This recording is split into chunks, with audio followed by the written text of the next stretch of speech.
বন্ধুরা, আজকে আমি তোমাদের সাথে শেয়ার করছি কাঁচা আমের চাটনি সম্পূর্ণ অন্যরকম পদ্ধতিতে। আর এই পদ্ধতিতে চাটনিটা তোমরা যদি একবার করে খাও, তোমরা আর কোনো পদ্ধতি ইউজ করবে না। আমি গরম জল দিয়ে দিয়েছি কড়াতে, তার সাথে আমগুলো দিয়ে দিলাম। আমগুলো না লম্বা লম্বা করে কেটে রেখেছিলাম। আর নুন হলুদ তার মধ্যে দিয়ে দিলাম, যাতে করে সেদ্ধ হয়ে যায় ভালো করে। আমি 4টে মতো আম দিয়েছি আর কি। দেখো আম সেদ্ধ হয়ে গেছে। এরপরে আমি প্রায় 150 গ্রামের মতো চিনি দিয়ে দিলাম, কারণ আমটা না একটু টক ছিল বেশি। এরপর চিনিটা গলে গেলে দেখো একটা অন্য রকম লুক চলে আসবে। এরপর আমি তার সাথে দিয়ে দিচ্ছি একটু গোলমরিচ গুঁড়ো, আর দিয়ে দেবো একটুখানি গরম মশলা গুঁড়ো।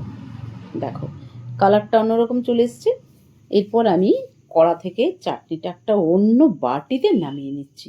দেখো দেখতে কি সুন্দর হয়েছে। তোমরা এই পদ্ধতিতে একবার করে খেয়ে দেখো, তোমরা আর কোনো পদ্ধতিই করবে না। এরপর আমি একটা শুকনো লঙ্কা আর কালো সর্ষে আমি ফোড়ন দিয়ে দিলাম। সর্ষেটা ভাজা হয়ে যাবে, লঙ্কাটাও ভাজা হয়ে যাবে, চাটনিটার মধ্যে আমি দিয়ে দেব।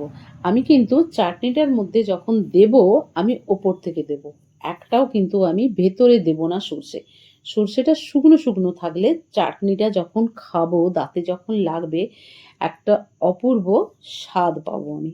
তো চলো, তোমাদের যদি ভালো লাগে তোমরা এটা করে দেখো।